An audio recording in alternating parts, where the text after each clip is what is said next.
tema dessa palavra é a família e o reino de Deus. Amém? Família e o reino de Deus. Eu gostaria de começar falando para os irmãos a respeito do plano de Deus para a família, né? Quando nós observamos a palavra de Deus, irmãos, nós entendemos que o plano de Deus é salvar a família. Deus, né? O plano dele não é só salvar você, mas é salvar as famílias. Amém? Você foi salvo para que você fosse usado em um canal de Deus para salvar a sua família. Você foi uma porta que Deus abriu dentro da sua casa para que Jesus pudesse entrar. Amém? Então, gostaria de mostrar isso na palavra de Deus. Vou usar aqui pelo menos 3 exemplos aqui no Antigo Testamento e 3 no Novo, para mostrar para os irmãos como que Deus planejou salvar famílias. Nós entendemos que a salvação é individual, amém? A salvação, ela é individual. Você precisa crer e confessar a Cristo no seu coração. Mas o plano de Deus é salvar a família. A salvação é individual, repita comigo, a salvação é individual. Mas o plano de Deus é salvar a família. Amém? Lá em Gênesis capítulo 7, quando Deus vê o pecado sobre a terra e decide destruir a terra com água, a Bíblia chama Noé, a palavra de Deus diz que Deus vê que Noé é um homem justo, né, e bom, ele agradou ali a Deus, e a Bíblia diz para Noé construir uma arca. E no capítulo 7, no versículo 1, se os irmãos puderem projetar aí para mim, por favor, eu gostaria de dar ênfase em alguns versículos bíblicos, né? Gênesis capítulo 7, versículo 1 diz o seguinte: depois disse o Senhor a Noé: entra tu e toda a tua casa na arca, porque tenho visto que és justo diante de mim nessa geração. Então, qual foi o propósito de Deus? Nós sabemos, irmão, que a arca tipifica, simboliza Cristo, amém? Era o único meio de salvação, assim como Cristo é o único meio de salvação. E quando Deus decidiu destruir a terra e salvar Noé, Deus falou o que para Noé? Entra tu e a tua casa na arca.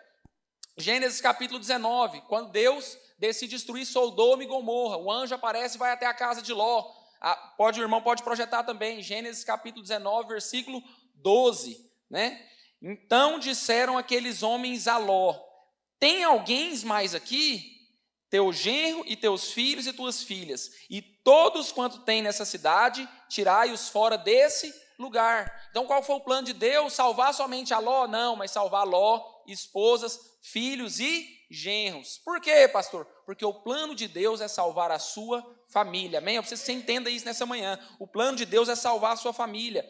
Êxodo capítulo 12, você conhece a história, quando Deus instituiu ali a Páscoa. A palavra de Deus diz que Deus deu uma ordem a Moisés: olha, todo mundo nesse mês, no dia 10º, vai pegar um cordeiro sem defeito, vai sacrificar aquele cordeiro, né, vai pegar o sangue dele, vai passar no umbral da porta, e o meu anjo vai passar e vai matar os primogênitos. Mas a casa que tiver o sangue derramado, aquela casa ali será guardada. Nós sabemos que isso tipifica também o sangue do cordeiro que foi derramado por nós, amém? Isso mostra o sacrifício, isso é uma sombra do que Jesus um dia faria por nós. Mas eu quero que você leia, acompanhe comigo, Êxodo capítulo 12, no versículo 3, Deus dando uma ordem ali para Moisés a respeito desse momento, diz o seguinte: falai a toda a congregação de Israel, dizendo: ao 10 deste mês, tome cada um para si um cordeiro, segundo as casas dos pais, um cordeiro para cada família, amém? Um cordeiro para cada família. Qual foi o propósito de Deus? Salvar somente as pessoas? Não, mas olha, pegue o cordeiro e coma junto com a sua família, amém? O cordeiro de Deus, você tem que se alimentar dele, mas esse cordeiro serve para você e para salvar a sua família. Aleluia, irmãos. Glória a Deus. Aqui, em Êxodo capítulo 12, a partir do versículo 24, eu quero ler com os irmãos aqui, abrir um parênteses, porque nós estamos ministrando a respeito de família, mas olha que coisa interessante, irmãos. Portanto, Êxodo 12, 24. Portanto, guardai isto por estatuto para vós, e para vossos filhos para sempre. Versículo 25. E acontecerá que, quando entrardes na terra que o Senhor vos dará, como tem dito, guardareis este culto. Qual culto? Todo o ritual que Deus tinha ordenado a Moisés: sacrificar o cordeiro, comer o cordeiro junto com a família, né? E olha o versículo 26. E acontecerá que, quando vossos filhos vos disserem: que culto é esse? Então direis: Este é o sacrifício da Páscoa ao Senhor, que passou as casas dos filhos de Israel no Egito, quando feriu aos egípcios e livrou as nossas casas. Então o povo inclinou-se e adorou. Deixa eu traduzir para você aqui, irmãos. Deus estava falando para Moisés o seguinte: olha, essa aliança, esse mandamento, esse marco, isso que está acontecendo agora vai ser uma coisa que vai ser perpétua. E eu quero que todas as famílias saibam. E isso passe de geração a geração. Aleluia, irmãos. De geração em geração. Todos precisam saber, irmãos, que nós precisamos comer do Cordeiro. Todos nós, os nossos filhos, os nossos netos precisam saber que um dia, quando nós prestaremos conta diante de Deus, os nossos pecados ali foram apagados, e nós não vamos precisar prestar conta, porque o sangue do Cordeiro foi derramado, porque nós comemos do Cordeiro, amém? Quando você estiver tomando a ceia, irmãos, e os seus filhos perguntar: pai, por que você está tomando esse vinho? Por que você está comendo esse pão? Você vai falar para eles: sabe por quê? Porque um dia o Cordeiro foi morto, porque um dia Jesus foi sacrificado na cruz, e o anjo da morte não pode tocar mais os nossos pecados, a maldição, ela foi quebrada, hoje nós somos libertos, somos livres, nós podemos viver uma vida abençoada, meu filho. Sabe por quê? Porque o Cordeiro foi morto por nós. Quando você estiver orando na sua casa, levantando a mão, adorando a Deus, seu filho perguntar: pai, o que é isso? Eu estou comendo do Cordeiro. Meu filho, você precisa comer do Cordeiro também, porque o Cordeiro foi morto para que você tivesse vida. Hoje você é livre do pecado, da maldição. Nós temos uma aliança com Deus, Deus tem uma aliança conosco, Ele derramou o sangue por nós, Ele morreu na cruz por nós, amém? Essa é uma aliança perpétua, irmão, que nós temos com o Senhor. Jesus morreu na cruz para perdoar os nossos pecados, amém? Olha que tremendo, irmãos. O que é isso, pai? Porque Deus tem um propósito, que você demonstre, que você mostre que você tem uma aliança com Ele. E essa aliança precisa passar dos seus filhos, para os seus netos, para os seus bisnetos, porque essa é uma aliança perpétua que o Senhor fez conosco, amém? Deus deseja não somente salvar sua família, mas Deus é um Deus de Abraão, de Isaac e de Jacó. Deus é um Deus de gerações. Você foi alguém que foi uma porta para que Jesus entrasse, para que a salvação entrasse, para que isso perpetuasse para todas as suas gerações até que o Senhor venha, amém?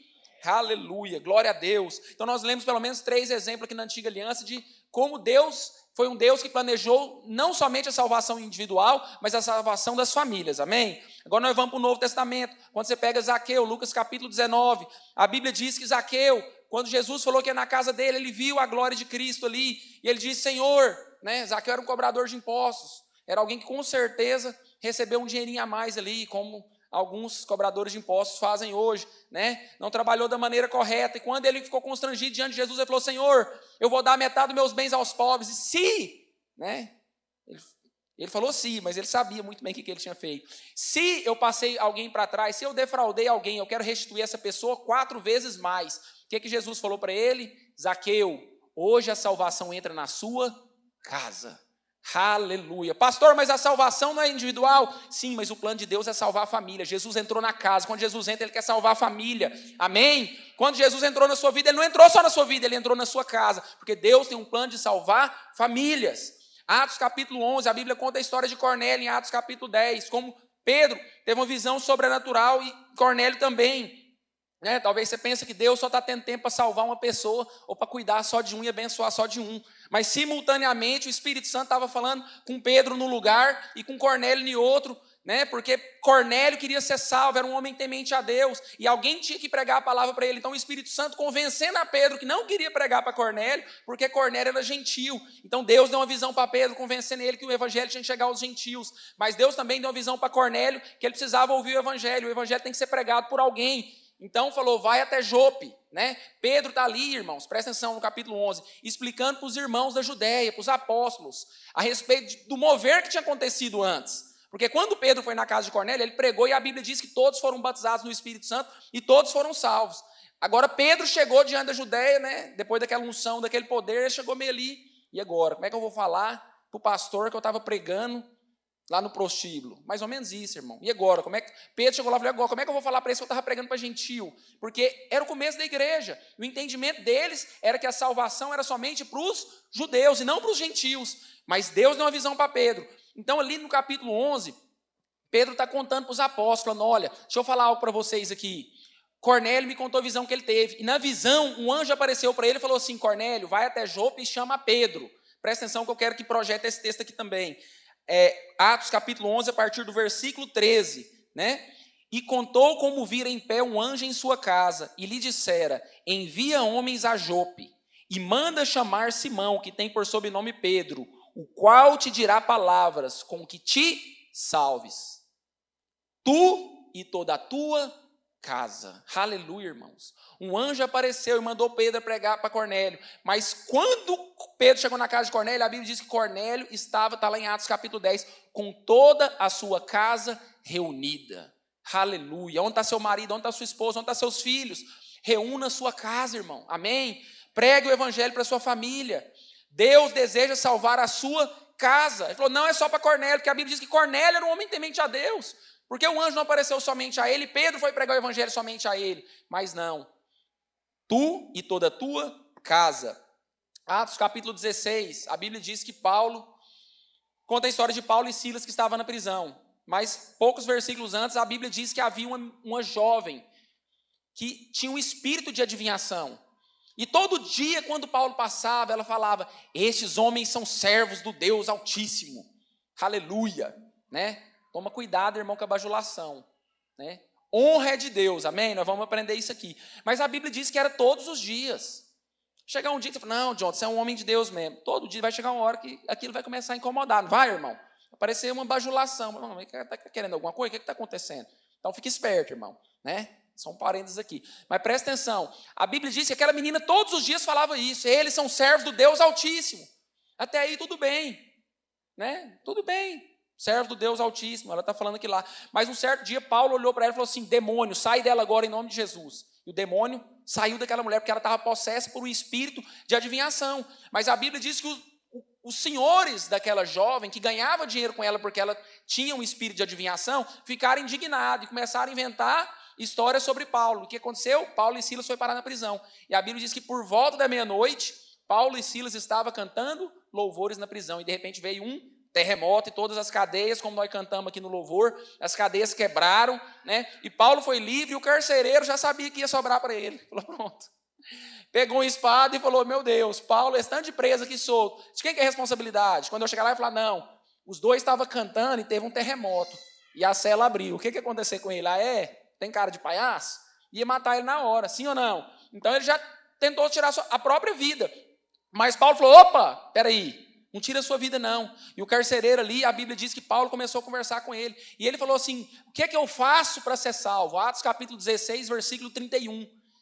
Paulo responde para ele, creia no Senhor Jesus e será salvo tu e a tua casa. Aí você fala, pastor, agora eu te peguei. Quando eu fui salvo, minha casa foi salva. Não, irmão, esse é o plano de Deus. Creia no Senhor Jesus e Deus tem um plano para salvar você e a sua família. Amém? Porque o plano de Deus não é individual, o plano de Deus é salvar famílias. Aleluia. Inclusive eu quero agradecer aos irmãos do culto hoje pelo presente do Dia dos Pais. E passar o microfone 10h35, irmãos. Aleluia, glória a Deus. Presente, uma alegria, né, pastor? Saber que eu vou poder pregar 1h30. Obrigado, irmãos. Muito obrigado. Amém? Quantos entenderam que o propósito de Deus é salvar a família?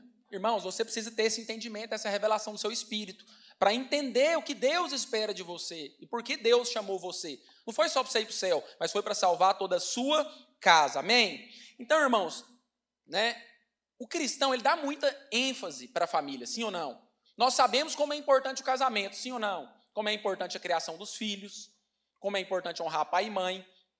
Então existe aqui no nosso meio, é muito fácil entender isso, saber como que nós temos que cuidar e priorizar a nossa família. Mas eu queria falar algo para você, não é só porque nós devemos fazer isso, mas eu quero mostrar para você a importância da família para Deus. Não é só porque você gosta da sua esposa ou porque você ama seu filho. Eu quero que você entenda de maneira bíblica e espiritual a importância de cuidar da sua família. A importância que a família tem para Deus, irmãos. Se você entender isso.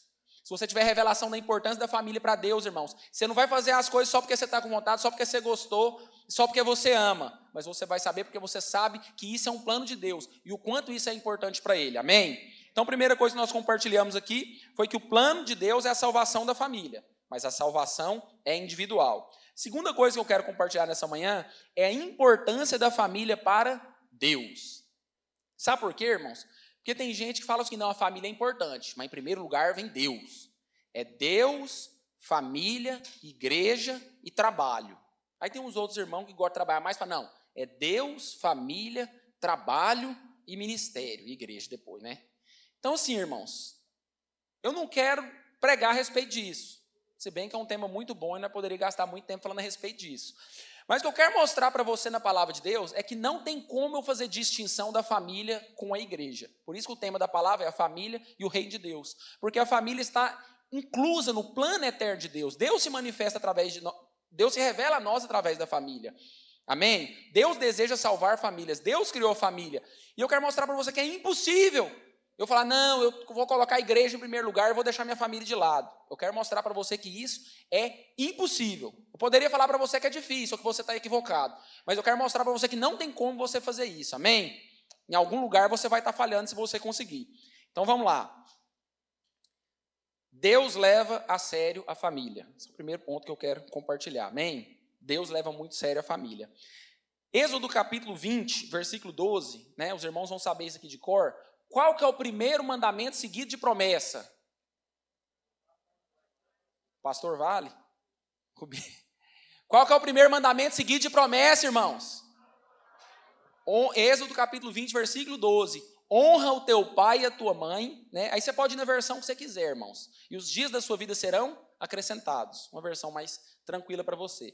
Então, vamos lá, irmão. Êxodo capítulo 20, versículo 12, se o irmão quiser projetar, diz que se nós honrarmos o nosso pai e a nossa mãe, os dias da nossa vida vão ser aumentados. Aleluia, irmãos.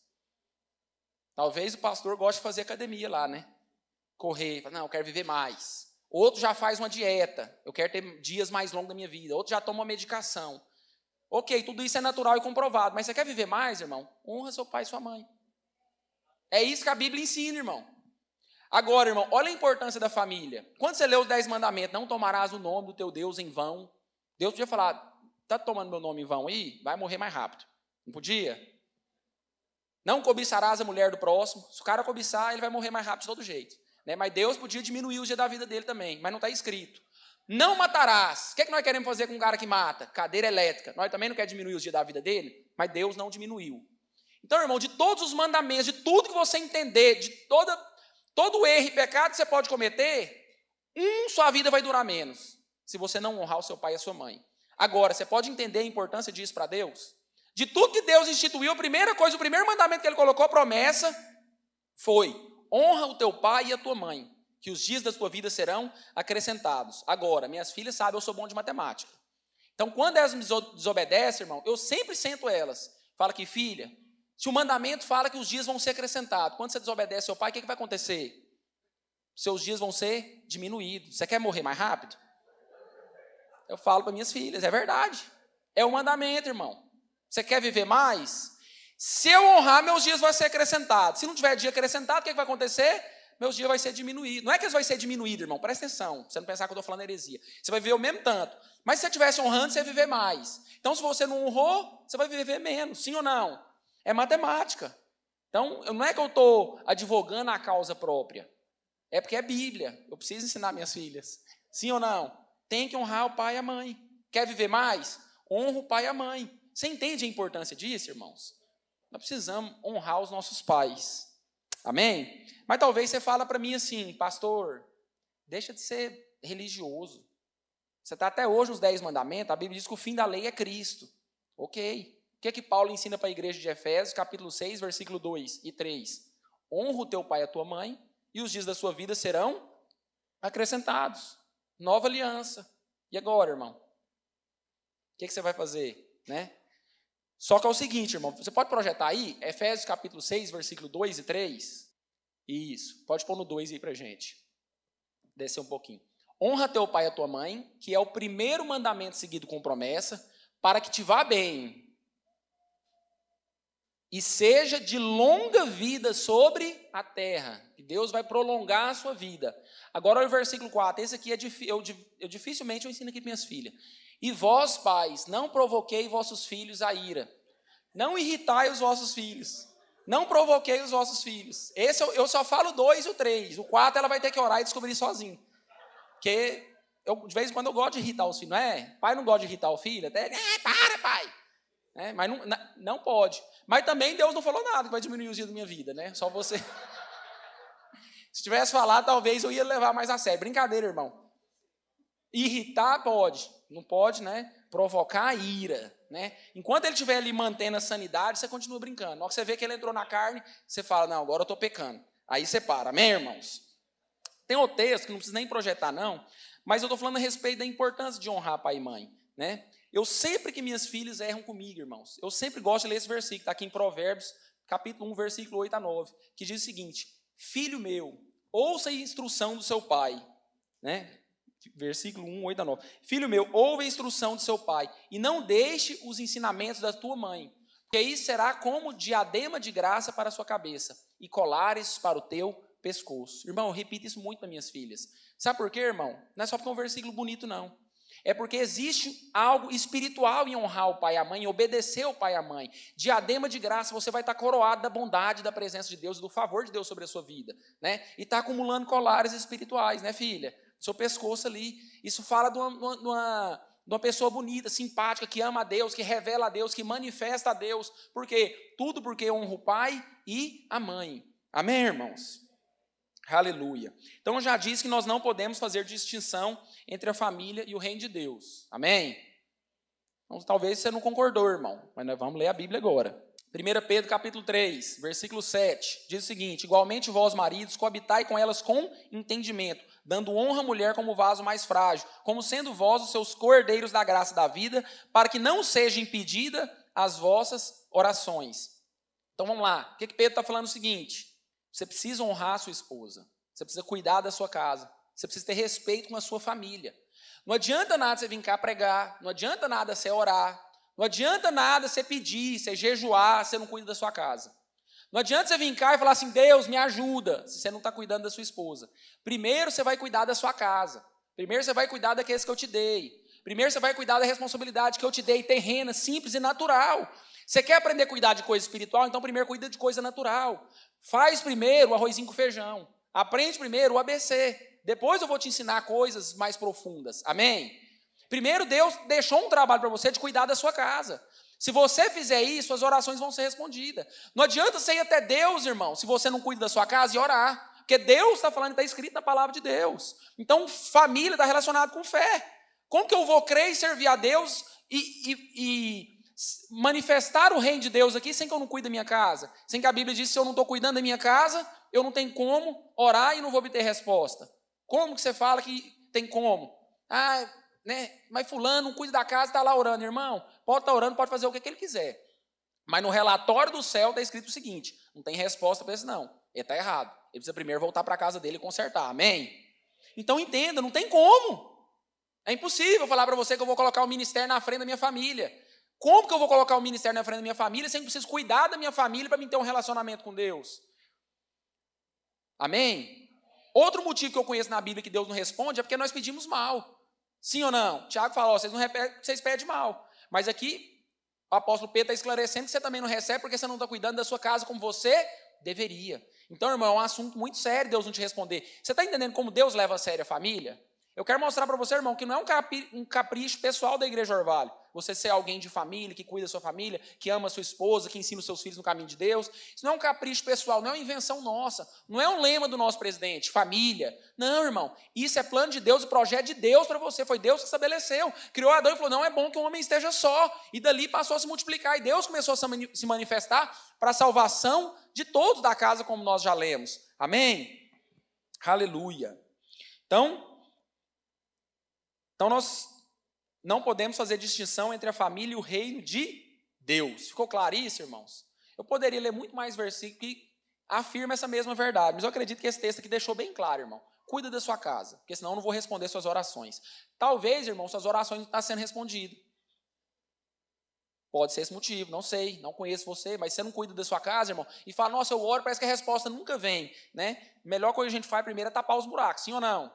Então, corrija a sua vida, cuide da sua família, honra a sua família, porque ela é mais importante para Deus do que para você mesmo. O dia que você tiver esse entendimento, irmão, aí você vai amar mais sua família, amém?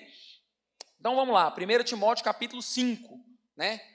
Timóteo, Paulo está instruindo ali Timóteo a cuidar da igreja, das pessoas que têm necessidade, principalmente das viúvas. E ele começa falando o seguinte, olha, é para ajudar as viúvas, se elas têm dificuldade, traz sustento, traz cesta básica, né? Mas no versículo 4, Paulo fala o seguinte, mas se essas viúvas tiverem filhos, tiverem netos, que sejam eles que aprendam primeiro a sustentar a sua própria casa e a honrar, e a cuidar, e a sustentar os seus pais e os seus progenitores, porque isso é bom e agradável diante de Deus. Amém? O que significa isso, pastor? Que você precisa entender o seguinte, né? Talvez você está interessado na herança dos pais, mas a responsabilidade sua é honrar os seus pais em vida, é honrar os progenitores. Né? Eu sei que você foi ensinado a honrar o seu filho, mas não tem esse versículo na Bíblia. Nós vamos ler o que a Bíblia ensina a fazer com o filho, que é cuidar e ensinar ele. Mas honrar é pai e mãe. Eu sei que você foi ensinado a chegar na festa de 1 ano do seu filho e gastar 100 mil reais. Né? Mas o que você tem que fazer, e que a Bíblia ensina, é honrar o seu pai e a sua mãe. Amém? A sustentar ele. Capítulo 5, versículo 4. A exercer piedade para com a própria casa. Se você for pegar esse ensino literal e traduzir essa palavra, irmão, está falando sobre sustento. Se você estudar o contexto de capítulo 5, está falando sobre bens materiais, sobre sustentar primeiro a casa, né? Cadê o versículo 4? Mas se alguma viúva tiver filhos ou netos, aprendam primeiro a exercer piedade para com sua própria família e a recompensar os seus pais. Por que recompensar, irmão? Por que você tem que recompensar seus pais? Né? O leite foi de graça? O amor foi de graça, o cuidado, a vida inteira, até onde você chegou para você conseguir se sustentar sozinho, foi de graça? Não. Então, seu pai e sua mãe plantou na sua vida. Então, vai chegar uma hora que é momento dele escolher, amém? Não vai ser você que vai atrapalhar essa colheita, porque Deus vai entrar no meio. Se seu pai semeou, ele vai colher. Se você for que ele vai atrapalhar a colheita, aí você vai se ver com Deus. É isso que a palavra está falando, né? Por quê? Porque isso é bom e agradável diante de Deus. Até aí, irmão, tá bom. Até aí, você independente, não vou ajudar ninguém, não. Mas quando você pega o versículo 8, o que a Bíblia diz? 1 Timóteo, capítulo 5, versículo 8. Diz o seguinte, olha, aquele que não cuida da sua família, aquele que não cuida dos seus, negou a fé.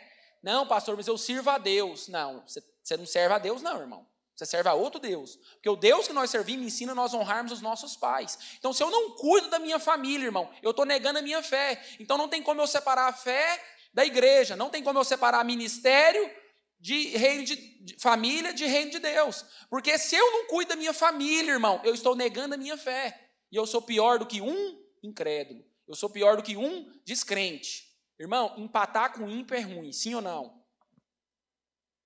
É ou não é, pastor? Comparar você com ímpio, com alguém que não crê em Deus. É triste, irmão. Agora, falar que você é pior do que ele, irmão, aí é terrível. Então, se você não cuida da sua casa, irmão, o que Deus está falando é o seguinte, você é pior do que um ímpio. Sabe por quê? Porque o ímpio ainda cuida da casa dele. Agora, você que é crente, deveria cuidar da sua família, não cuida. Então, você é pior do que ele, porque você conhece a verdade, você sabe a respeito do que Deus espera que você faça com a sua família, você entende qual o significado da família para Deus, mas você não está cuidando da sua casa. Amém, irmãos? Amém, irmãos? Esse amém pareceu que os irmãos não vão honrar os pais, né? Amém, irmãos? Glória a Deus, aleluia. Então, aqui em 1 Timóteo 5:4 e 5:8, nós aprendemos que nós devemos cuidar dos nossos pais, honrar os nossos pais e cuidar da nossa família de maneira prática. Sim ou não? Né? Não a meios de palavras. Mas lá em 1 Timóteo capítulo 3, versículo 4, nós aprendemos que nós devemos cuidar da nossa família também, ensinando a eles o caminho, ensinando a disciplina, ensinando eles a servir a Deus também, de maneira espiritual. Vamos lá, 1 Timóteo capítulo 3, versículo 4. Paulo começa a listar aqui, irmão, a partir do versículo 1, as características para você ser alguém, para ser um bispo na igreja. As qualificações, não dadalvinho, não espancador, não de ânimo dobre, né, fiel, que governe a sua própria casa no versículo 4, criando os filhos sobre disciplina, com todo o respeito. Presta atenção, irmão, não é só cuidar dos filhos. Vamos lá, vamos entender aqui. Nós estamos falando agora de bispo, nós aumentamos o nível, amém? Nós estamos falando de pastor, de alguém que quer ser modelo, de alguém que quer exercer influência, de alguém que quer ser usado por Deus, de alguém que vai estar à frente da obra, de alguém que vai ter a responsabilidade, amém? Talvez você fale, não, tá bom, isso não serve para mim. Ok, mas presta atenção, para você entender a importância para Deus, porque aquele que está à frente está representando Deus, amém? 1 Timóteo capítulo 3, versículo 4, e que governe bem a própria casa. Já está bom para você, né, irmão? Seja alguém que governe a sua casa. Criando os filhos sobre disciplina. não é só cuidar e governar, mas é disciplinar e exercer autoridade e disciplina no momento que é necessário. Terceiro ponto, com todo respeito, não é só pegar o cabo de rodo e arrumar nas costas do menino, não. É com todo respeito. Por que nós devemos fazer isso? Pois se alguém não sabe governar a própria casa, como cuidará da igreja de Deus? Está aí a resposta, irmão. Por que Deus tem um capricho tão especial com a família? Porque se você não sabe cuidar da sua casa, se você não sabe cuidar daquilo que você está vendo, se você não sabe cuidar daquilo que saiu de dentro de você, daquilo que você ama e você fez uma aliança, se você não sabe cuidar daquilo que é visível e terreno, como que você vai cuidar das coisas celestiais? Como que você vai cuidar das coisas espirituais? Então, primeiro você vai cuidar da sua própria casa, para que depois você governe a igreja de Deus, né? Mas no versículo 12, Paulo vai descendo ali, fala, não, tá bom, você quer trabalhar na igreja? Você quer servir na igreja? Você quer ser um líder de célula? Você quer ser alguém usado por Deus? Você quer ser alguém que responde o seu chamado? Então, olha o versículo 12. O diácono seja marido de uma só mulher e governe bem os seus filhos e a própria casa. Está envolvido com Deus, irmão? Cuida da sua casa. Não importa o nível. Amém? Está envolvido com o reino de Deus e com a obra de Deus. Não, eu tenho que priorizar Deus, tenho que priorizar a igreja. Não, irmão. Analisa bem isso aí, irmão. Analisa bem aquilo que você tem meditado, aquilo que você tem pensado, porque você precisa cuidar da sua família. Amém? É isso que está escrito aqui. Aleluia.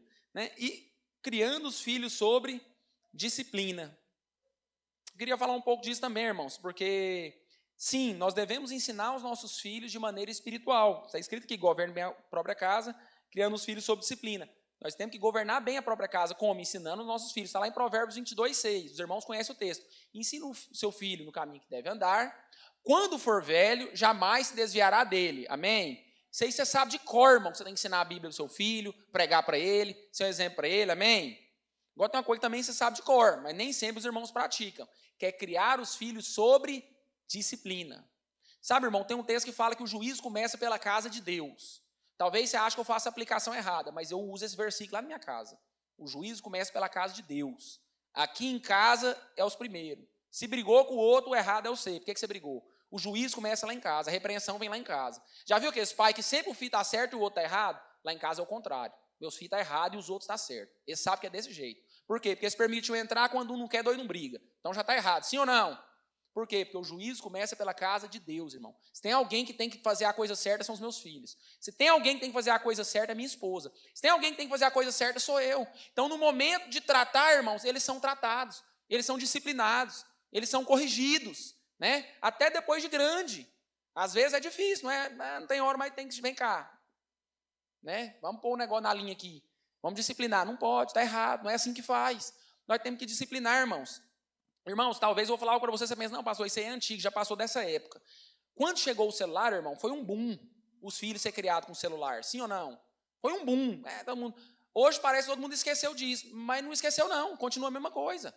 Talvez a gente esqueceu de falar. Irmãos, mas crianças de 3, 4, 5, 6 anos, se não ficar no celular, dá birra, não consegue, o menino é viciado no celular. Irmãos, as minhas filhas, presta atenção aqui, irmãos, eu estou falando tudo aqui para a honra e glória de Deus, mas qualquer faixa etária que você colocar a pessoa para sentar com elas, elas vão conversar, porque elas foram treinar desde pequena a valorizar pessoas e conversar com pessoas. Então, se você sentar com a Elisa, o Pedro ainda não fala, mas a Júlia, vocês vão conversar com eles vão conversar com você, sabem conversar, eles sabem quem você é, onde você foi, o que você fez, para onde você vai, o que você tem, eles têm diálogo, sabe por quê? Porque são acostumados a conviver com pessoas. Agora os meninos são acostumados a viver com máquina e com celular. Então está todo mundo jogando, todo mundo conversando e o menino não para, o menino não sai do celular. Isso não é criar filho sob disciplina, irmão. Disciplina é falar, meu filho, vem cá, todo mundo aqui é mais importante que esse aparelho seu. Eu sei, irmãos, que tem momento de brincar. Eu já vi sua filha jogando no celular. E vai jogar mesmo, porque é momento de lazer. Eu também jogo bola, também assisto filme. Mas eu também sei o momento certo das coisas, amém? Também sei colocar as coisas certas no momento certo. E quando eu percebo, nem birras não, me dá aqui, não vai ficar não. Minha filha foi ganhar celular com 15 anos, irmãos. Por quê? Porque ela sabia, desde pequenininha, o momento certo de fazer a coisa certa. Eu sempre falo para ela, quando fizer 18 anos, se quiser entrar no relacionamento para casar, ok, vai ser de maior, já tem 18 anos. Ela já sabe a idade, irmão, não precisa ralar e ficar preocupado com a vida, porque quando chegar, foi criado e ensinado desde pequeno. Nós temos que ensinar e estabelecer os limites, amém? Inclusive, a avó dela deu um anelzinho de ouro para ela, quando ela fez 15 anos. E eu tinha esse plano de dar. Mas como Deus é bom, ele me abençoou, não precisei gastar. Mas eu falei para a Júlia, eu falei, tá vendo esse anel no seu dedo aí, filha? Essa é uma aliança que você tem comigo e com Deus. Sabe quem que vai tirar isso aí? Seu marido. E vocês sabem muito bem o que significa uma aliança num dedo. Né? É disso que eu estava falando para ela. Você é do seu marido, minha filha. Enquanto você não for dele, você é meu e do Senhor Jesus. Por quê, irmãos? Disciplina. Ensinar os filhos desde pequeno, eles precisam ser ensinados, eles precisam aprender, irmão, ter respeito, ter responsabilidade, entender o valor das pessoas. Menino que dá birra, menino que grita. Ok, hoje a gente sabe que existem alguns problemas emocionais nas crianças que antigamente a gente sabia que tinha e que tratava, brigava, ok. Tudo no seu lugar, tudo dentro de oração, tudo entendendo o momento. Entendeu? O que não pode é deixar os filhos ser criados do jeito que eles querem. Você vai estragar seus filhos, sua geração, você vai estragar o plano de Deus, você vai estragar o ministério que Deus confiou a você, porque você precisa ser alguém que tem a sua casa sobre disciplina, para que você cuide da sua casa e depois exerça governo sobre a casa de Deus. Agora, irmão, disciplina dá trabalho? Dá. É muito mais fácil eu não falar nada, minha filha. Ah, quer fazer bagunça? Vai fazer então. Já ensinei até aqui, você se vira para lá. É muito mais fácil não fazer nada, irmão. É muito mais barato. É muito mais legal e sadio momentaneamente e emocionalmente. Não precisa danar com ninguém, deixa para lá. Jogando sujeira para debaixo do tapete e aquela sujeira acumulando na alma da criança. Está entendendo? Quando chegar lá e for mais velha, problema acumulado para tudo quanto é lugar. Então vamos fazer esse trabalho para Deus, amém? Que Ele exige de nós, que nem devia ser um sacrifício, amar a nossa família, disciplinar nossos filhos, ensinar os nossos filhos, né?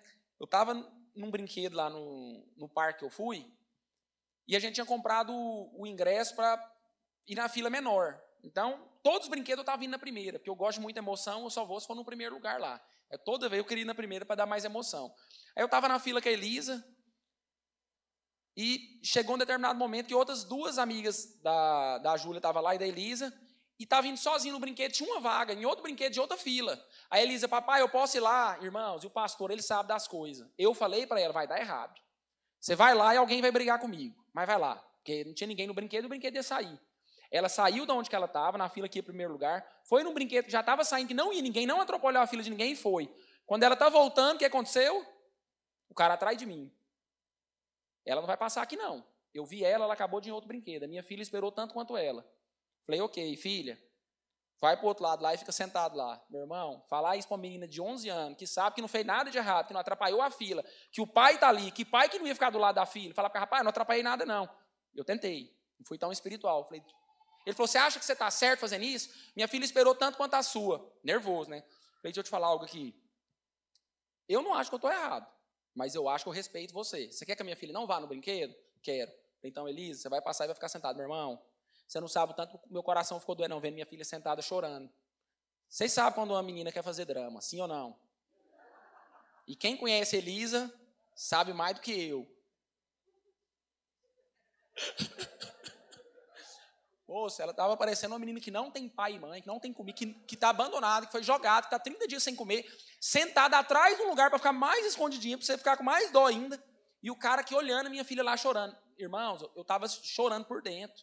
Ele falou, você acha que você está certo? Eu falei, olha, eu acho que eu não atrapalhei a fila. Se eu tivesse atrapalhado a fila, tudo bem. Porque minha filha foi no brinquedo. Se todo mundo pensar igual você, então todo mundo vai ficar indo e voltando, vai atrapalhar tudo. Eu falei, ok, minha filha vai esperar lá. Irmãos, foi triste, mas foi necessário. Disciplina, irmão, tem um preço muito alto. Você acha que foi barato para mim fazer aquilo ali com minha filha? Agora deixa eu contar algo para vocês aqui, que Deus não deixa nada em vão, irmão, que você faz. Continuou o brinquedo, fomos em outros brinquedos, depois, mais na frente. Aí ela já parou de chorar depois que saiu, acabou a novela, voltou tudo à vida real, tá feliz, passou, já tinha chorado, né? Até a gente, agora eu fiquei imaginando a cara, que cara não tem coração não, moço, minha filha chorando lá, mas a esposa dele, ele ficou vendo a menina chorando e não ia mudar nada, porque no brinquedo que eu fui ainda tinha um lugar, ela podia ir, e não ia atrapalhar nada, eles não deixou ela ir. E eu fiz o quê, irmão? Ele está certo. Quem manda? O certo não é ficar ali até o final, irmão? O certo é certo. Não atrapalhei ninguém, mas o cara está certo, ele está certo. Então minha filha tem que aprender o que é certo. Agora foi em outro brinquedo. Quando chega lá, a galera furando a fila na outra fila. E o brinquedo ia demorar mais de 1h30, 2 horas. Elas pegam e voltam. Por que vocês não foram? Não, porque ia demorar 2 horas, o pessoal furando a fila, nós não furamos a fila, não. Aí, irmãos, eu senti aquela paz no meu espírito. Eu falei, glória a Deus. Olha como é importante. Pô, furando fila, minha filha não quis furar. Você sabe por que ela não furou a fila, irmão? Porque lá foi um teste.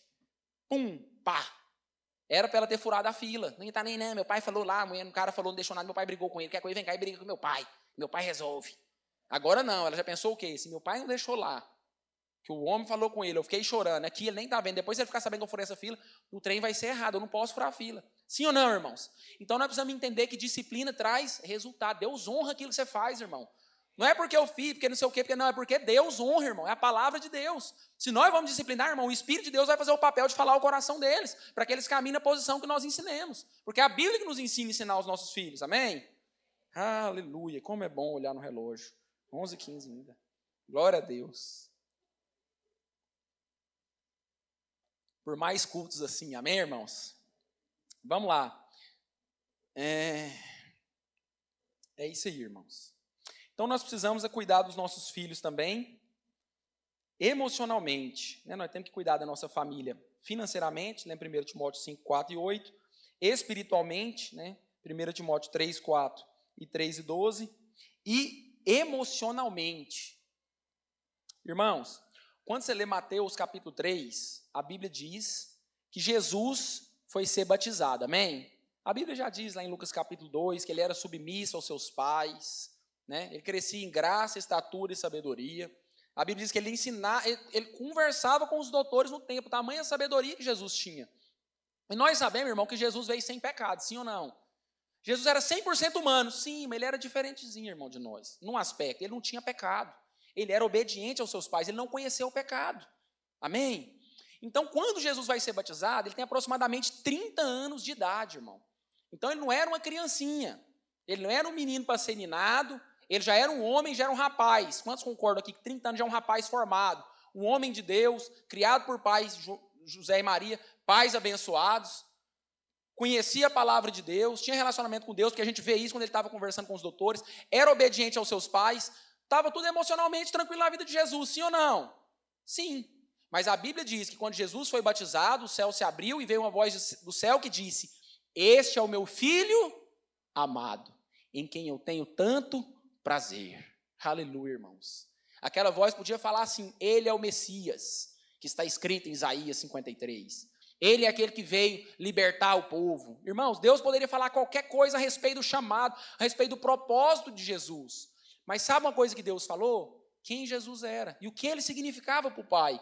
Sabe por quê? Porque Jesus precisaria disso no seu ministério, irmãos.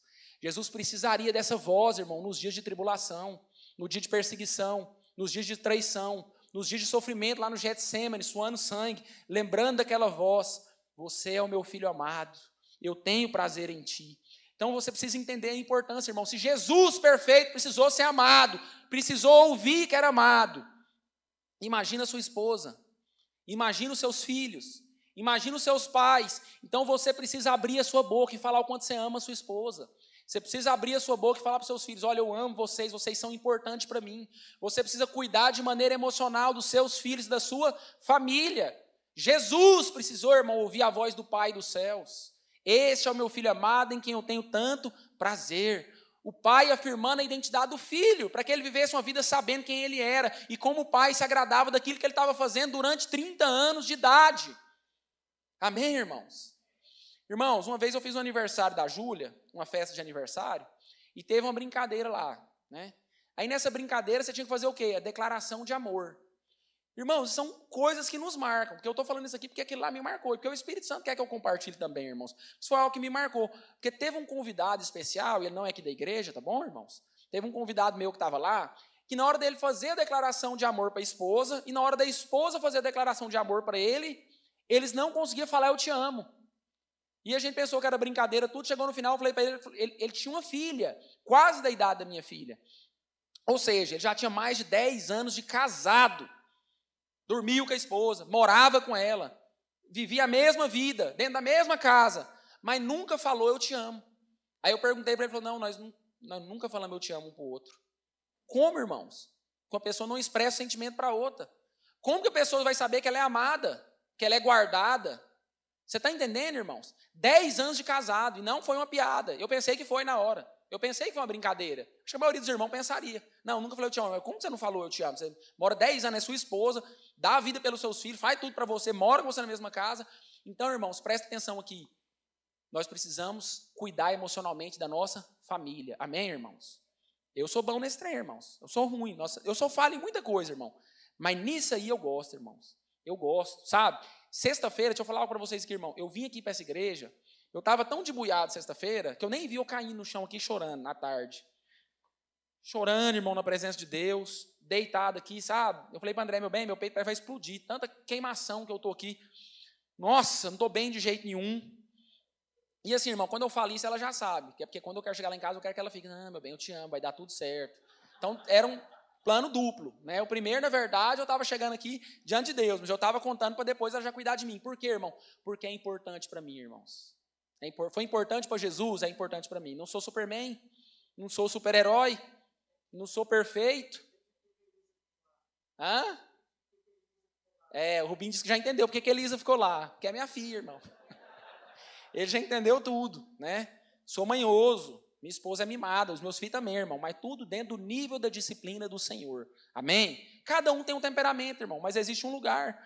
Então, aquele dia, irmão, eu vim para cá, sabe para quê? Diante de Deus, irmãos, eu não estava aguentando mais. Eu estava querendo ser amado por Deus. Eu estava querendo, Senhor, me ama. Eu vim cá só para ser amado. Eu passei a tarde aqui sexta-feira só para ser amado por Deus. Só para ouvir ele falar, você é meu filho, eu te amo. Eu tenho prazer na sua vida. Eu acredito no seu ministério. Eu acredito em você. Vai, meu filho. Amém? Você precisa aprender a ouvir essa voz de Deus também, irmão. Senão você não como chamar de jeito nenhum. Primeiro irmão que falar que você é mentiroso, você não ama ele. Primeiro rolo que apontar, primeira armadilha que montar para você, você vai desistir. Mas quando você, como Jesus sabe, ouviu a voz de Deus, irmãos, aquela voz ecoa no seu espírito, você é amado. Amém? E a sua família é a mesma coisa. Eu sempre falo para os irmãos, né? Eu tenho um discípulo forte nessa área, o Tiago. Ele não está aqui, ele deve estar assistindo online. Mas o Tiago trânsito, ele sempre fica observando. Eu estou lá paparicando minhas filhas, eu te amo, filha, vem cá, dá um abraço no papai. O Tiago está lá observando. Desde quando a filha dele nasceu pequenininho, o Tiago está aprendendo as manhas. Aí, um dia ele chegou para conversar comigo. Eu falei, Tiago, você sabe por que eu falo assim com minhas filhas? Por que eu cuido das minhas filhas assim? Porque o dia que chegar um gavião, falando assim, nossa, mas você é linda, hein? Aí você vai falar, e aí? Meu pai me fala isso aí desde o dia que eu nasci.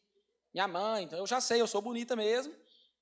Entendeu? Agora aquela pessoa que não é amada, que não recebe um carinho, você já viu, irmãos? Não acontece aqui não, mas quantas vezes acontece lá no mundo? O primeiro malandro que aparece arranca a menina de dentro da casa. Que tristeza, irmãos. Sabe? É uma tristeza, por quê? Porque às vezes, né, não estou falando que essa é uma fórmula não, irmão. Só estou te mostrando que é algo bíblico que nós devemos fazer. Cuidar da nossa família emocionalmente. Então eu sempre, né, uso versículos bíblicos para falar com a minha família. Então eu sempre falo para minha filha e minha esposa, vocês são as mais belas de todas as mulheres, né, que está lá em Cantares. Sempre falo para minha esposa, você pediu, eu te dou até metade do meu reino. Então eu sempre estou lançando versículos bíblicos para minha esposa, para minhas filhas também. Estou sempre junto, amando, abraçando minhas filhas. Tudo que ela posta, eu falo, filha, você é maravilhosa, você é a menina mais linda do mundo. Aí a Elisa fala assim, mas você falou isso para minha irmã? Eu falei, porque é vocês duas que é. Que de vez em quando elas falam, pai, você falou para mim que eu sou a mais bela entre todas as mulheres, que eu sou a sua amada. Eu falei, você, a mamãe e sua irmã. Então, é no singular, mas é sempre dito para as três. Você é a mais bela de todas as mulheres, em ti não há defeito, você é perfeita, você é bela, você é amada. Eu falo e falo mesmo, é ou não é, filha? Falo mesmo, amo minhas filhas, amo a minha esposa e sei a importância, irmão. Como eu estava aqui chorando depois e funcionou meu plano. Que eu cheguei lá em casa, André, vem cá, meu bem, fica assim não, vai dar tudo certo, eu te amo. Entendeu, irmãos? Então eu senti amado. Foi algo que eu precisava? Sim, eu precisava. Só não tinha coragem de pedir, porque aí já ia ficar muito direto. Então eu tenho um plano. Sempre tenho um plano. Amém, irmãos? Sempre o Robinho falou, persuadir. Você vai lançando a semente, né? Amém, irmãos? Muito importante cuidar da nossa família, irmãos. Muito importante. Agora, já estou vendo que o nosso tempo está se aproximando, né? Já fiz a introdução, desenvolvimento da palavra. Agora nós vamos para a conclusão já, irmão. Já fiz o desenvolver. Mas entenda aqui, por que Deus tem tanto zelo e cuidado com a família? Irmão, tudo que eu falei aqui tem a ver com o que eu vou falar agora. Porque Deus, eu não vou repetir, mas você já entendeu como Deus ama a família. Qual a importância, irmão? Quando você deixa de fazer alguma coisa, Deus nem te responde. Como você tem que amar, como seus dias é diminuído. Você deixa de ter dias a mais na sua vida quando você não honra seu pai. Quantos entenderam aqui a importância que Deus dá para a família? Deus deseja salvar a família, amém? Quantos entenderam isso? Agora nós vamos ver por quê, irmãos. Por que Deus ama tanto a família? Porque tudo isso que Deus estabeleceu, esse cuidado, essa disciplina, esse amor, esse cuidado emocional, financeiro, né? Esse cuidado de todas as formas que nós temos que ter com a nossa família. Por quê? Sabe por quê, irmãos? Porque Deus se revela através da família. Aleluia. Tudo isso, irmão, que você precisa entender, toda a família, todo esse plano, todos esses mandamentos, tudo isso, irmão, é como se fosse um pano de fundo para revelar a Deus. Deus decidiu se revelar através da família. Foi assim que Deus decidiu se manifestar ao mundo, irmão. Quando Ele quer falar com você, quais são as analogias? E o que Ele usa na palavra de Deus? A família, o filho pródigo. Olha, se um filho pedir pão, não lhe dará pedra. Quando você lê a palavra de Deus, né, você vê como Deus usa a família. Na criação nós temos o Pai, o Filho e o Espírito Santo. Nós temos Jesus como a noiva, amém? Tudo isso, irmão, é analogia. Tudo isso está revelando a nós quem Deus é. Deus decidiu se revelar ao homem através da família. Amém? Deus se revela a você através da família. É, pastor? É. Deixa eu ler um texto bíblico aqui. Isaías, capítulo 49, versículo 15. Diz o seguinte: acaso, porventura, pode uma mãe que ainda amamenta esquecer-se do seu próprio filho? Pensa você aí, irmão, uma mãe que amamenta, esquecer o filho. Né? É possível ou não, irmão? Se for o pai, eu não falo nada, não. Um dia eu estava numa pizzaria, estava lá nos Estados Unidos, estava comendo uma pizza. Ainda bem que o restaurante era brasileiro, porque eles devem ter entendido o que aconteceu. Se fosse americano, eu ia preso. Eu estava comendo uma bela pizza, não sei porque minha esposa teve que ir embora mais cedo, eu fiquei lá. E a Elisa dormiu, e para ela ficar mais acochadinha, ela dormiu debaixo do balcão. Aí eu terminei, paguei a conta e fui embora. Quando eu estou abrindo a porta, o garçom chega e falou: você esqueceu uma menina debaixo da mesa. Eu falei: meu Deus, se eu vou embora, você sequestra, mata essa menina, some. Como? Né? Eu me lembro um dia que a Júlia era bebezinha. Eu cheguei um dia, estava trabalhando. Cheguei em casa cansado, né? Conversei com a esposa, fui deitar na sala, conversando. Quando deu a noite, na hora de dormir, ela: meu bem, você viu a Júlia? Eu falei: Júlia, meu Deus, eu esqueci que eu tinha filha esse dia. Eu esqueci que eu tinha filha. Eu cheguei, era um pai de primeira, trabalhando tanto, que eu cheguei em casa, eu esqueci de ver que eu tinha filho. Eu estava lá pensando que eu era o mesmo pai de casado dentro. Então, assim, acontece, irmão. Está vendo? Não é perfeito? Mas a mãe, pode porventura uma mãe que ainda mamanta esquecer de seu filho? Tem uma resposta implícita na pergunta, irmão. Não. Mas pode acontecer? Pode. Mas o que é que Deus fala? Todavia, se ela esquecer, eu jamais esquecerei de ti. Amém, irmão? Deus se revela através da família. Ele está mostrando, olha, está vendo a família, está vendo o amor que a mãe tem? O amor da mãe é um amor quase que incondicional. Ela ama, ela jamais pode esquecer o filho. Agora presta atenção. Se a família falhar, eu não falho. Aleluia, irmão. Talvez você pense que você está esquecido por Deus onde você está, que Deus não te responde. Irmão, nem se sua mãe te esquecer, Deus não te esquece, irmão. Entenda isso, Deus te ama. Amém? Aleluia. Aleluia, irmãos. Mãe é um negócio sobrenatural, sim ou não? Mãe parece que sai do chão para cuidar do filho, aparece lá e as coisas acontecem. É ou não é? Às vezes, esse dia o Pedro caiu, bateu a cabeça lá no banheiro e continuou tomando banho. André: o que foi? Não, Pedro caiu, bateu a cabeça. Não, vem cá, né, mamãe? Mamãe veio cuidar. Eu falei: não, o menino só bateu a cabeça, deixa ele aí quieto dentro da banheira. É ou não é? É um cuidado sobrenatural. Ó, anteontem, acabou o leite do Pedro. Era 1h da manhã que nós chegamos lá em casa. A André falou assim: acabou o leite do Pedro. Eu falei: meu bem, deixa eu te falar um negócio aqui. Uma criança consegue dormir 5 horas sem mamar. Certeza. Ah, meu bem, vai lá agora, senão você vai ter que acordar de madrugada. Eu falei: meu bem, dá leite saquinho. Falei: não, meu bem, não dá certo leite saquinho, não. Falei: vamos fazer o teste então, põe o menino para dormir. Se ele acordar, eu vou lá. Irmão, olha a cabeça do pai. Que mãe, que a mãe está lá desesperada. A André ainda não teve, ela já sabia que eu ia acordar mesmo e comprar na hora que. Falei: se ele chorar, aí ele 5 e pouco, 5h30 da manhã, aí eu já dormi tranquilo, já fui lá comprar o leite, fui tranquilo. Meu plano funcionou. Está entendendo? Mas quantas vezes, irmão, a Júlia mamou só a metade? Quantas vezes, de madrugada, a André acordava e falava: meu bem, vai lá fazer uma mamar. Eu chegava lá, só tinha uma colher de mamar. 3h da manhã. Eu enchia a mamadeira todinho, punha só uma colher e sacudia tudinho e dava mamadeira para ela. E a André nem desconfiava. Quantas vezes eu inteirei com leite de saquinho? Eu ia fazer a mamadeira, dava pouquinho. Eu vou inteirar com leite de saquinho para ficar mais branco. Porque mulher repara tudo. Às vezes ficava muito branco o leite. Eu voltava lá, jogava leite de saquinho, chacoalhava, o trem dava. Irmão, não dá nada não. Ah, irmão, cada um cuida da sua família, amém?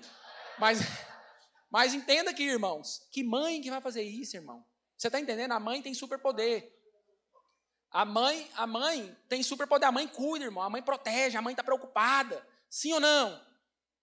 O pai também. Claro que nós temos aqui o amor do pai, todas as qualidades do pai. Nós estamos falando de maneira natural, amém? Mas vamos lá, irmãos. Como que Deus se revela a nós? Deus é um Deus triuno. Pai, Filho e o Espírito Santo. Eu estava falando da mãe, sim ou não?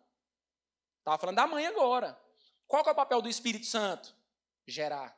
Deus disse, haja luz. E a Bíblia diz que o Espírito de Deus pairava sobre as águas. Sim ou não? Porque o Espírito, irmão, ele reflete a mãe. É o Criador, é aquele que gera, né? O Consolador, o Ensinador. Olha lá, João 14, 26. Mas aquele Consolador, o Espírito Santo, o Pai enviará em meu nome. Esse vos ensinará todas as coisas e vos fará lembrar de tudo que eu vos tenho dito. Quem que é o Consolador, irmão? O Espírito Santo, que mostra o papel da mãe. Porque se tem uma mulher que consola mais os filhos que a mãe, quantas vezes o menino cai e fala, levanta, rapaz! Vem cá, né, mamãezinha? É ou não é? O papel do Espírito Santo é esse na nossa vida, irmão, nos consolar. Não, ninguém me ama nessa igreja. O Espírito Santo está lá. Você é amado, sim, seu pastor te ama.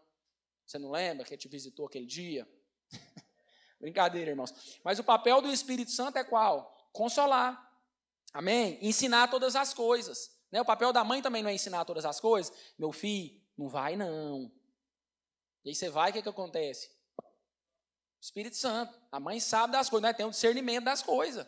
Por quê? Porque o Espírito Santo aponta para o papel da mãe, né? Intercessor, Romanos 8, 26. E da mesma maneira também o Espírito ajuda nas nossas fraquezas, porque não sabemos o que havemos de pedir como convém, mas o mesmo Espírito intercede por nós com gemidos inexprimíveis. Quem que é intercessor ali, irmão? Enquanto o pai está dormindo, roncando com a barriga para cima, a mãe está lá onde meu filho está, que hora que ele vai voltar para casa, né? Quantas mães ali, intercessor, orando pela família. Amém? Esse é o papel da mãe. Aleluia. E, irmão, eu quero mostrar essa analogia aqui para você, e no final quero explicar para você por que Deus se importa tanto com a família. Deus está se revelando através da família, amém? Deus se revela a nós como pai, Cristo como noivo, e o Espírito como mãe, amém? Então nós vamos passar isso aqui no final, eu quero te mostrar a importância, irmão, e como isso reflete no seu relacionamento com Deus, como isso reflete na visão que as pessoas do mundo têm com Deus, como isso reflete no ataque do diabo, porque o diabo quer destruir as famílias, irmão, não é só porque ele quer que você fique solteiro, não é porque ele somente quer que você fique sem dinheiro, ou que seu filho saia fora de casa. Ele sabe a importância da família, quer estar refletindo, Deus está se revelando através da família. Então o diabo quer destruir a família, irmão, para que o propósito de Deus seja manchado, para que as pessoas olhem e não acreditem nessa instituição que Deus estabeleceu, que reflete aquilo que Deus é e como Deus quis se manifestar a nós. Amém, irmãos? Você pode entender a importância, né? Vamos ler esse texto aqui, vou ler ele, Efésios 5, 22 a 32. Para você entender, irmão, que o que eu estou falando para você é bíblico. Deus se revela através da família. Eu vou mostrar isso para você de maneira bíblica. A família é uma sombra do plano de Deus para a igreja, amém? A realidade é nós sendo família celestial unida com Cristo na eternidade, amém? Sendo um com Ele. Olha o que Efésios fala. As mulheres sejam submissas ao seu próprio marido, como ao Senhor. Porque o marido é o cabeça da mulher, como também Cristo o cabeça da igreja. O marido é o cabeça da mulher, Cristo é o cabeça da igreja. Deus está mostrando o plano, revelando o casamento, como o casamento reflete o relacionamento de Cristo com a igreja. Quantos estão entendendo aqui que Deus se revela através da família? É um plano, irmão, Deus está se revelando a nós. Como, porém, a igreja está sujeita a Cristo, assim também as mulheres estejam submissas ao marido. Mulher submissa ao marido, nós submissos a Cristo, para que a santificasse, tendo purificada por meio da lavagem da água da palavra, para apresentar-se a si mesmo gloriosa, sem mácula, nem ruga, nem coisa semelhante, porém santa e sem defeito. Assim também, os maridos devem amar a sua mulher como ao próprio corpo. Quem a ama, a esposa, a si mesmo se ama. Como que Cristo amou com nós? Entregando o seu próprio corpo. O marido também tem que amar a esposa e dar a sua vida por ela. Amém? Porque ninguém jamais odiou a própria carne. Antes a alimenta e dela cuida, como também Cristo faz com a igreja. Porque somos membros do seu corpo. Eis porque deixará o homem seu pai e a sua mãe, e se unirá a sua mulher, e os dois se tornarão uma só carne. Então presta atenção, Paulo está falando, seja submissa assim como a igreja é submissa a Cristo. Amém? Paulo está fazendo analogia. E de repente ele fala, por isso que está escrito, deixará o homem seu pai e a sua mãe e unir-se-á a sua mulher. Espera aí, Paulo está falando de Cristo e a igreja, e de repente ele fala que nós temos que deixar o pai e mãe e se unir a sua mulher, ele já voltou para o casamento de novo, mas aí o que ele diz? Grande é este mistério. O mistério é grande, irmãos, mas ele está se referindo a Cristo e à igreja. Ele está se revelando a nós, que um dia nós estaremos com Ele e seremos um, assim como o marido é um com a esposa. Nós vamos estar com Ele eternamente, amém? Esse é um mistério que teve oculto, irmão, das gerações, que Cristo quer se manifestar a nós, que um dia nós estaremos com Ele numa festa chamada Bodas do Cordeiro, estaremos unidos com o nosso noivo, nós somos a noiva de Cristo, amém? E quando um casamento, irmão, é manchado, a imagem de Cristo é manchada, porque o casamento está representando Cristo. Você está entendendo o que está escrito aqui em Efésios? Grande é esse mistério, mas eu me refiro a Cristo e à igreja. Eu não estou falando do seu casamento com André, eu estou falando de Cristo e a igreja, que vocês representam a mesma coisa que vai acontecer conosco um dia, porque Cristo virá nos buscar, amém? Deixa eu falar para você como é importante, irmão, você ter esse entendimento e esse discernimento de como Deus se manifesta através da família. Um dia eu estava numa feira lá em São Paulo, tem muitos anos, eu fui para São Paulo de graça, lá numa feira que teve lá, e eu estava sentado numa roda, já contei isso algumas vezes, os irmãos até gostam que eu conte essa história de novo para eles depois. Eu estava sentado lá, um menino de 20 anos, tinha acabado, recém-casado, mas entendendo, irmão, todo o propósito do casamento, entendendo como o casamento reflete a Cristo, tendo a revelação daquilo, porque tinha pastor, discipulado, para mim entrar dentro de uma vida a dois, entender o que isso significava para Deus. Numa roda de empresário, eles começaram a compartilhar. Hora dessa, onde que minha esposa deve estar, né? Disse que está fazendo a unha, mas não sei não. O outro cara não é certeza que ela não está lá na sua casa. Isso aí. Aí eles começaram com essa brincadeira que você entendeu, né? Que deve ser verdade, não sei. Mas segundo eles lá, estava tendo um problema lá no casamento deles lá. Aí a rodinha foi rodando. Aí chegou em mim, ele falou, e onde? E você, onde você acha que sua esposa está? Falei, eu acho que ela está lá na minha casa, quietinha. Ele falou, não, moço, não é assim não. Eu falei, deixa eu te falar algo para você aqui. Eu orei 1 ano para casar. Irmão, na roda assim, ó, só empresário lá forte. Deixa eu te falar um negócio que eu levei 1 ano para me casar, orando para saber se a minha esposa era a resposta de Deus para mim. E deixa eu te falar algo aqui. Antes de eu casar com ela, eu casei com Cristo. Sou noiva de Cristo. Então, meu relacionamento, irmão, acima da minha esposa, ele é um relacionamento com Deus. E eu creio que Deus é fiel e não vai me deixar falhar. Então, eu creio que a minha esposa está dentro da minha casa. Porque acima da aliança que eu tenho com ela, eu tenho uma aliança com Deus primeiramente. E é essa aliança que eu vou guardar com ela para sempre, independente do que ela fez. Meu irmão, todo mundo ficou igualzinho a carinha dos 6 aí, ó. Você jogasse uma agulhinha, você ouviu o barulhinho, plim! Aí mudar de assunto, não, porque, não sei o quê, o Palmeiras, né? Por que, irmão, você está falando isso, pastor? Porque você precisa entender o propósito de Deus se revelando através da família. Você está entendendo? O marido dá a vida pela esposa, assim como Cristo deu a vida pela igreja. O seu casamento é analogia daquilo que Deus está se manifestando através disso. Deus decidiu se manifestar assim, irmão. Agora você entende por que tem tanta série destruindo o casamento, tanta televisão, tanta coisa na internet, tanta gente querendo lançar um novo modelo de família, tanta gente falando que você tem que viver do jeito que você é o que você quiser, que seus filhos podem ser o que você quiser. Tudo isso é um plano do diabo, irmão, para destruir a imagem que Deus criou para revelar quem Ele é. Amém, irmãos? Você entende isso, irmãos? Se você tiver esse entendimento, você vai cuidar da sua família sabendo que você está cuidando do reino. Amém? Você está cuidando da igreja, você está cuidando do plano de Deus, porque tudo isso é algo que Deus estabeleceu para se revelar para nós e para o mundo. Aleluia! Vou chamar o Lucas aqui, a gente cantar uma canção. Mas eu queria encerrar dizendo o seguinte, irmãos. João capítulo 17, versículo 6. Né? Jesus disse, manifestei, revelei o teu nome aos homens, que me deste do mundo. Irmãos, você sabe, irmãos, o judeu não chamava Deus de pai. Você até vê no Antigo Testamento pelo menos 14 vezes a palavra pai. Mas essa palavra é o pai de todos, irmãos. Criador. Amém? Mas você vê Jesus orando um dia e falando, Abba, papai, papaizinho. Qual foi o nome que Jesus veio revelar, irmãos? Jesus veio revelar que nós temos um pai. Amém? E presta atenção, irmão, não é aquele pai que eu estava falando aqui não, que esquece o mamar da filha, esquece a filha debaixo da cadeira. Não, irmãos, é o pai perfeito, é o pai celestial. E você precisa entender, irmãos, a importância de honrar os pais, porque tudo isso está refletindo na imagem de alguém que precisa honrar a Deus, porque Deus se revela através da família. Então, quantas pessoas você não vê, irmão, que tem dificuldade de se relacionar com o Espírito Santo, porque tem dificuldade com a esposa? Quantas pessoas, irmão, você não vê que tem dificuldade de se relacionar com Deus, chamar Deus de pai, porque teve um relacionamento ruim com o pai?